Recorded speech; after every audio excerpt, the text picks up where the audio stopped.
4장 출애굽기 4장 1절부터 17절까지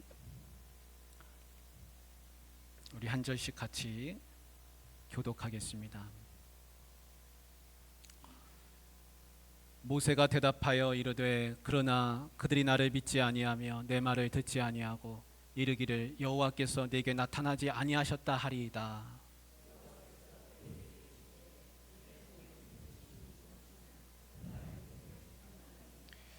여호와께서 이르시되 그것을 땅에 던지라 하시매 곧 땅에 던지니 그것이 뱀이 된지라.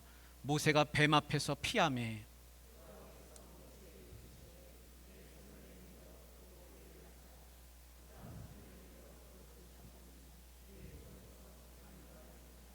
이는 그들에게 그들의 조상의 하나님 곧 아브라함의 하나님 이삭의 하나님 야곱의 하나님 여호와가 내게 나타난 줄을 믿게 하려 함이라 하시고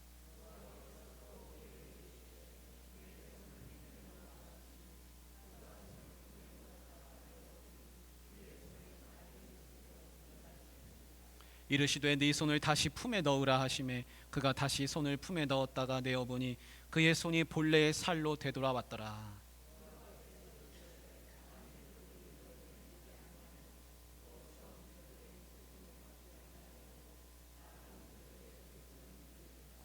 그들이 이 두 이적을 믿지 아니하며 네 말을 듣지 아니하거든 너는 나일강 물을 조금 퍼다가 땅에 부으라.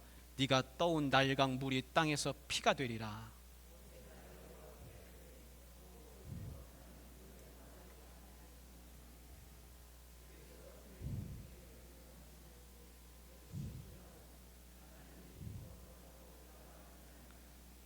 여호와께서 그에게 이르시되 누가 사람의 입을 지었느냐 누가 말 못하는 자나 못 듣는 자나 눈 밝은 자나 맹인이 되게 하였느냐 나 여호와가 아니냐.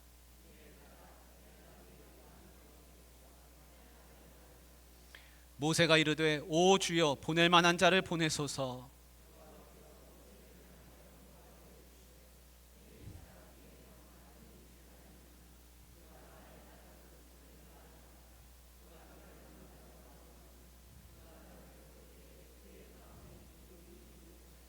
너는 그에게 말하고 그의 입에 할 말을 주라. 내가 네 입과 그의 입에 함께 있어서 너희들이 행할 일을 가르치리라.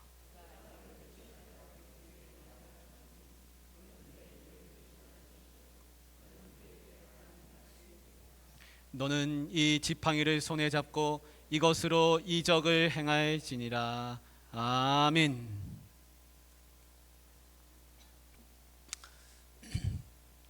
오늘 설교 제목은 무능력자의 능력입니다. 시편 23편의 유명한 구절을 여러분 다 아실 겁니다. 내가 사망의 음침한 골짜기로 다닐지라도 해를 두려워하지 않을 것은 주께서 나와 함께 하심이라. 이 구절을 여러분들 많이 기억하실 줄 압니다. 여기 나오는 내가 사망의 음침한 골짜기로 다닐지라도 할 때 그 사망의 음침한 골짜기가 아주 인상 깊지 않습니까? 그 존 버년이 쓴 철로 역정에서 주인공 크리스찬은 사망의 음침한 골짜기 앞에 다다르게 됐습니다. 그리고 거기서 두 남자를 만났는데 이 두 남자는 골짜기에서 황급히 되돌아 나오고 있었습니다.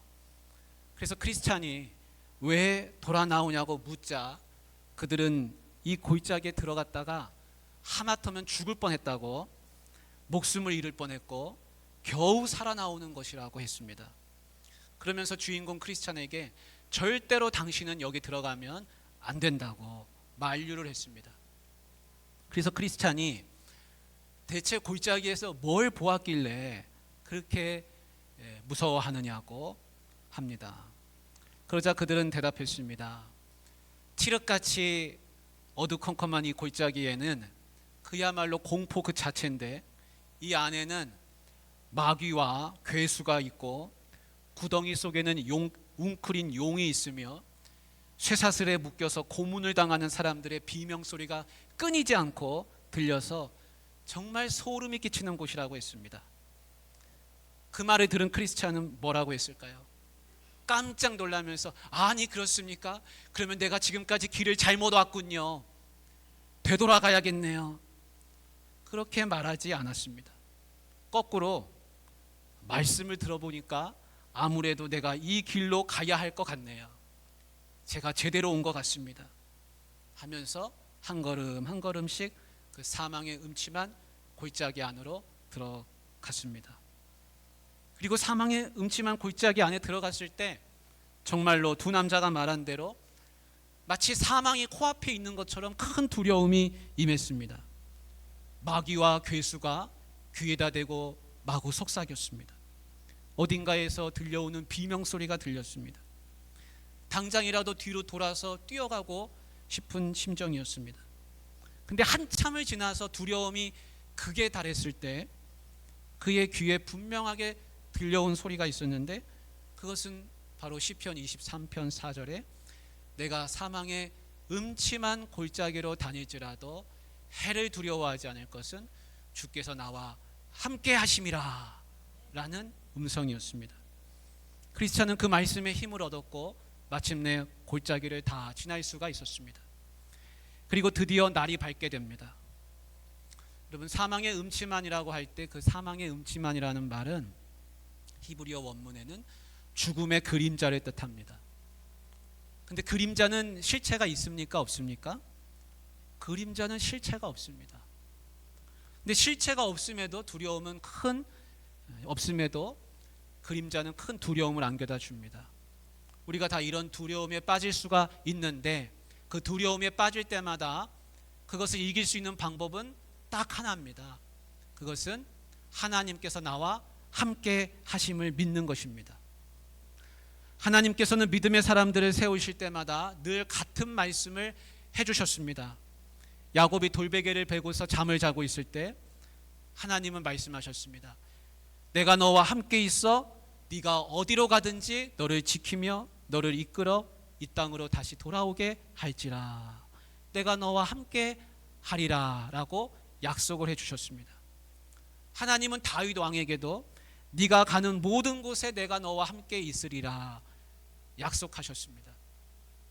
겁이 많았던 기드온한테도 내가 반드시 너와 함께 하리니 네가 미디안 사람 치기를 한 사람 치듯 하리라 그렇게 말씀하셨습니다. 하나님께서 모세를 부르실 때 다른 약속을 해주시지 않으셨습니다. 같은 약속을 하셨습니다. 무슨 특별한 다른 약속하신 게 아니라 똑같은 약속하셨습니다. 우리가 지난 주일에 모세가 부름 받는 장면을 보았습니다. 모세라는 인물을 생각할 때 우리는 모세는 대단한 사람이야, 모세는 용기 있는 사람이야 그렇게 생각하기 쉽습니다. 그러나 사실 모세는 용기가 아니라 혈기가 있는 사람이었습니다. 동포들을 학대하는 애굽 사람을 한 번에 쓰러뜨리고 모래에다 파묻었습니다. 그러고는 아무도 없는 곳으로 도망쳐서 살았습니다. 그거는 용기가 아니라 혈기였습니다. 그 사건 뒤로 모세는 누군가가 늘 자기를 쫓아온다고 생각했습니다. 실체는 없는데 그림자만 보는 것입니다. 그의 마음속에 실체 없는 그림자가 큰 두려움을 안겨다 주었습니다. 긴 세월이 흐르고 모세는 하나님을 만나게 됐습니다. 하나님은 모세한테 애굽으로 돌아가라고 하십니다. 가서 동포들을 데리고 나와라 그렇게 말씀하시는 겁니다. 모세는 애굽 사람한테 품었던 그때 그 혈기, 그 울분 그런 것이 더 이상 남아있지 않습니다. 그 무슨 힘으로 돌아가라고 하시는지 모세는 잘 이해가 되지 않았습니다. 이런 모세한테 하나님이 주시는 약속은 한 가지입니다. 내가 반드시 너와 함께 있으리라. 이 말씀을 가지고 가라는 것입니다. 이 말씀을 가지고 가면 사망의 음침한 골짜기에 들어가더라도 문제가 없습니다. 하지만 이 단순한 말씀을 놓치면 실체 없는 그림자가 두려움을 안겨다 주는 것입니다. 그러나 모세가 이 말씀을 제대로 붙잡지를 못합니다. 듣기는 했지만 하나님이 나와 함께 하신다, 이 약속의 말씀을 제대로 깨닫지를 못합니다. 그래서 오늘 본문에 이렇게 말씀하는 겁니다. 우리 4장 1절 말씀을 같이 읽어보겠습니다. 모세가 대답하여 이르되 그러나 그들이 나를 믿지 아니하며, 같이 읽습니다. 내 말을 듣지 아니하고 이르기를 여호와께서 내게 나타나지 아니하셨다 하리이다. 모세 속에 있는 두려움은 애굽 군대가 아니었습니다. 사실은 사람들로부터 외면당할 것이 두려웠습니다. 모세의 이 두려움은 어디에서 출발하는가? 모세의 출생이 모세 안에 두려움을 주었습니다. 모세의 부모는 모세가 태어났을 때 어쩔 수 없이 그 아기를 더 이상 키울 수가 없어서 그 아기 모세를 갈대 상자에다가 담아가지고 나일강에다 띄워서 보냈습니다. 얘가 살지 죽을지 더 이상 알 수가 없는 것입니다. 그냥 하나님한테 맡기고 갈대 상자에 넣어서 물에다가 강물에 띄워 보냈습니다. 그걸 보고 애굽 공주가 건져다가 불쌍히 여겨서 데려다가 키웠습니다. 애굽의 궁궐에서 양자로 자랐지만 정작 자기가 살인을 저지르고 어려움을 당하게 되자 기댈 곳이 없다는 걸 알았습니다. 그래서 도망쳤습니다. 부모로부터도 버림받고 애굽 궁궐에서도 버림받고 외면당하고 지금까지 인생의 절반을 나그네로 그렇게 방황하면서 양치기로 살았던 것입니다. 버림받고 외면당한 그 경험이 모세 속에 상처를 만들었습니다. 그래서 백성들한테 돌아가면 백성들이 또 자기를 외면하고 버릴까 봐 두려운 것입니다. 외면당하는 게 두렵습니다. 모세는 사람 만나는 것도 싫고 나를 믿어줄 것 같지도 않았습니다. 그래서 사람들 속으로 가기가 싫은 것입니다. 그런 점에서 모세는 여전히 도망자라고 할 수가 있습니다. 여러분, 사람들은 나를 버리고 나를 외면할 수 있습니다. 그러나 주님은 어떤 사람도 외면하지 않으십니다. 십자가 옆에 달렸던 강도 똑같이 십자가에 달려서 죽어가는데 예수님한테 마지막 한마디 했습니다. 나를 기억해 주십시오. 나를 기억해 주소서. 예수님이 그 말씀 이야기 하나를 듣고서 그를 외면하지 않으셨습니다. 네가 오늘 나와 함께 낙원에 있으리라 대답해 주셨습니다. 모든 사람이 그 십자가 강도를 다 버리지만 예수님은 마지막에 그를 붙들어 주셨습니다. 예수님은 절대 누구도 외면하지 않으시는 분이십니다. 예수님은 나를 붙들어 주시는 분입니다. 나를 외면하지 않으십니다. 그 은혜를 경험하시기를 바랍니다. 이런 모세에게 하나님은 네 손에 있는 것이 무엇이냐라고 물으셨습니다. 예, 지팡이입니다. 그것을 던져보라. 던졌더니 뱀이 되었습니다. 다시 꼬리를 잡으니까 지팡이가 됐습니다. 손을 주머니에 넣어보라. 넣었다가 꺼내니 다시 손에 나병이 걸렸습니다. 눈처럼 하얗게 됐습니다. 다시 주머니에 넣어보라 하셔서 넣었다가 꺼냈더니 언제 그랬냐는 듯이 본래의 살로 돌아왔습니다. 그리고는 하나님이 그들 눈앞에 이런 표적을 네가 보이고도 그들이 너를 믿지 않거든 나일강 물을 퍼서 땅에다가 부어보아라. 피가 될 것이다 하셨습니다. 여러분, 이 정도 하나님이 보여주셨으면 굉장한 것이 아닙니까? 그런데 모세는 여전히 마음에 내키지가 않습니다. 마음이 돌아서질 않습니다. 우리 10절을 같이 읽어보겠습니다. 모세가 여호와께 아뢰되 오 주여 나는 본래 말을 잘하지 못하는 자니이다. 주께서 주의 종에게 명령하신 후에도 역시 그러하니 나는 입이 뻣뻣하고 혀가 둔한 자니이다. 그래서 어떤 학자들은 입이 뻣뻣하고 혀가 둔하다 이 뜻이 모세가 말더듬이었다라고 그렇게 주석을 다시는 분도 있고, 또 40년을 광야에서 지내다 보니까 애굽의 언어를 잃어버려 가지고 제대로 구사하지 못하기 때문에 라고도 합니다. 여러분, 생각할 때 모세의 문제는 무엇이라고 생각이 되십니까? 모세의 문제가 정말 언어의 문제이고 혀의 유창함에 기인한 문제겠습니까? 물론 그럴 수도 있습니다. 젊을 때는 애굽 최고의 교육을 받아서 아는 것도 많았고 언변도 좋았습니다. 그러다가 40년 양들하고 같이 살다 보니까 얼마든지 언변이 떨어지고 말도 잘 못하는 사람이 됐을 수 있습니다. 그러나 모세의 문제는 단순히 언변의 문제가 아닙니다. 모세의 문제는 여전히 자기 자신 안에 있는 능력을 셈하고 있다는 것입니다. 아까 분명 하나님은 지팡이가 뱀이 되게 하시고 손에 나병이 걸렸다가 낫게도 하시는 일을 보여주셨습니다. 그런 기적을 일으키시는 하나님이 내가 너와 함께 하리라 라고 약속을 해주셨음에도 불구하고 여전히 내 속에 무슨 능력이 있는가? 나는 능력이 없습니다. 내 능력이 부재합니다. 자기 속에 능력이 부재함을 탓하고 있습니다. 내 안에 능력 없습니다. 모세는 그렇게 말하는 것입니다.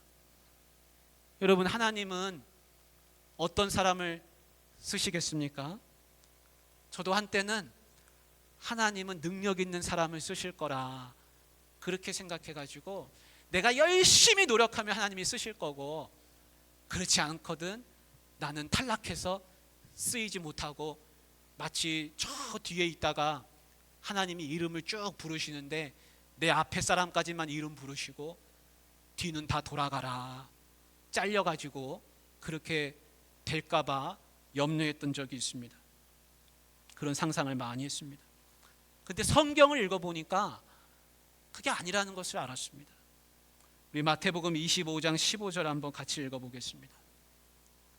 같이 읽습니다. 각각 그 재능대로 한 사람에게는 금 5달란트를, 한 사람에게는 2달란트를, 한 사람에게는 1달란트를 주고 떠났더니, 하나님은 각각 그 재능대로 쓰신다는 사실입니다. 금 2달란트 받은 사람이 5달란트 받은 사람을 부러워할 필요가 없는 것은 각각 재능만큼 하면 되기 때문입니다. 달란트를 맡기고 떠난 주인이 2달란트 받은 사람한테 너도 저 5달란트 받은 사람만큼 일해라, 그렇게 말씀하시지 않더라는 겁니다. 2달란트 받은 사람은 2달란트 남겨서 자기 능력껏 하면 되는 것입니다. 그러나 여러분, 세상은 그렇지 않습니다. 세상은 5달란트 받은 사람을 기준으로 두고 여기까지 도달하지 못하면 탈락이다, 여기까지 도달하면 인정해 준다, 그렇게 이야기를 하는 경우가 많습니다. 하나님은 세상의 법칙대로 하지 않습니다. 하나님은 하나님의 법칙이 있습니다. 하나님은 재능대로 주시고 재능대로 일하십니다. 또 하나 우리가 생각해 볼 게 있는데, 이 달란트는 돈의 단위이기 이전에 무게 단위입니다. 무게 단위. 그렇기 때문에 5달란트 받은 사람은 2달란트 받은 사람보다 2.5배나 무거운 짐을 받게 된다는 것을 알 수가 있습니다. 그래서 5달란트 받은 사람은 그만큼의 무게를 더 감당해야 하는 것입니다. 여러분, 금 5달란트 달라고 하실 자신 있으십니까? 왜 나한테는 5달란트 안 주냐고 불평하실 수 있겠습니까? 주님께서 재능대로 주시는 것이 얼마나 감사한 일인지 모릅니다. 또 하나 말씀을 보겠습니다. 고린도전서 1장 26절부터 29절입니다. 우리 같이 처음부터 끝까지 한번 읽어보겠습니다. 형제들아, 너희를 부르심을 보라. 육체를 따라 지혜로운 자가 많지 아니하며 능한 자가 많지 아니하며 문벌 좋은 자가 많지 아니하도다. 그러나 하나님께서 세상에 미련한 것들을 택하사 지혜 있는 자들을 부끄럽게 하려 하시고 세상에 약한 것들을 택하사 강한 것들을 부끄럽게 하려 하시며 하나님께서 세상에 천한 것들과 멸시받는 것들과 없는 것들을 택하사 있는 것들을 폐하려 하시나니 이는 아무 육체도 하나님 앞에서 자랑하지 못하게 하려 하심이라. 아멘. 고린도 교회 안에 있는 구성원을 보면 지혜로운 자, 능력 있는 자, 문벌 좋은 자가 많지 않았음을 알 수 있습니다. 바울은 하나님께서 오히려 세상의 기준으로 보면은 미련하고 지혜 없는 자를 택하셔서 일하고 계시다라는 것을 말씀해 주고 있습니다. 하나님의 택하심은 그 사람의 지혜나 능력이나 문벌이나 학력에 달려있지 않다는 것을 알 수 있습니다. 강영우 박사님이란 분이 계십니다. 강영우 박사님, 한 번쯤 이름 들어보셨을 겁니다. 미국 백악관의 국가장애위원회 정책 차관보를 지내셨는데 그 당시 한국 사람으로서는 가장 높은 고위 공무원이 되신 겁니다. 미국에서 백악관에서 일하시는 분이 됐습니다. 이분이 백악관에서 6년을 일했습니다. 근데 이 강영우 박사라는 분은 14살 때, 중학생 때 날아오던 축구공에 눈이 맞아가지고 눈을 실명하게 됐습니다. 그래서 후천적인 시각장애인이 됐습니다. 근데 강영우 박사님 큰아들이 있습니다. 그 큰아들이 어릴 때 방에 불을 다 끄고 깜깜한 밤중에 아들이 자야 되니까 불을 다 끄고 그 강영우 박사께서 점자 성경책을 갖다 놓고 손으로 그 성경책을 짚어가면서 성경을 읽어줬습니다. 그 아들이 성경을 들으면서 자라게 됐습니다. 그 아들은 시각장애인 아버지의 손을 잡고 인도하면서 다니기도 했습니다. 그러면서 마음 먹기를 내가 장차 크면은 아버지의 눈을 고쳐주는 의사가 되어야지, 그런 사람이 되어야지 하고 마음 먹었습니다. 아들이 컸습니다. 커서 하버드 대학교 의대에 입학 시험을 치르게 됐습니다. 근데 시험 문제가 당신의 인생을 바꾼 결정적인 사건에 관해서 서술하시오였습니다. 그 아들은 어둠 속에서 들려오는 아버지의 이야기라는 제목으로 글을 썼는데 그 내용은 이런 것이었습니다. 내 아버지는 시각장애인이다. 시력이 정상인 내가 아버지를 인도한다고 생각했는데 내 생각이 틀렸다. 아무것도 못 보는 아버지가 어둠 속에서 읽어준 성경으로 인해 내 인생이 엄청나게 변화되었다. 눈 감은 아버지가 눈뜬 나를 인도했다라고 썼습니다. 그 아들은 나중에 안과 전문의가 됐는데 2011년에 워싱턴 포스트가 선정한 최고의 안과 의사로 뽑혔습니다.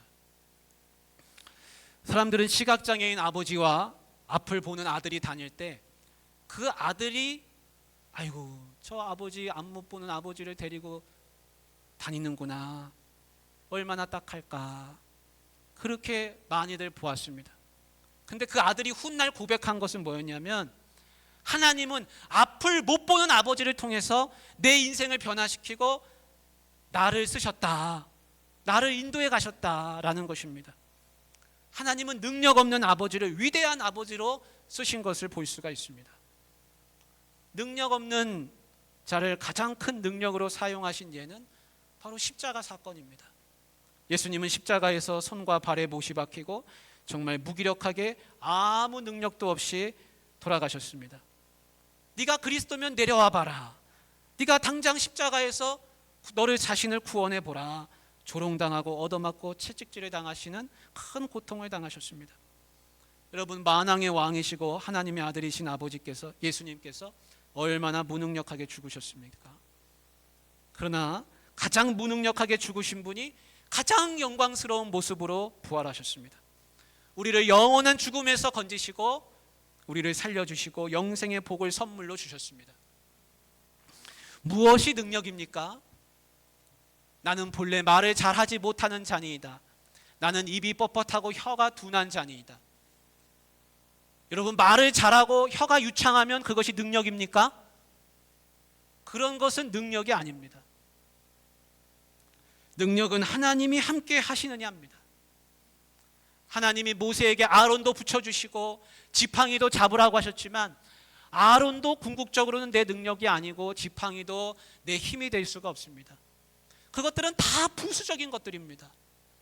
본질은 하나님이 나와 함께 하시는가, 이것을 내가 믿는가입니다.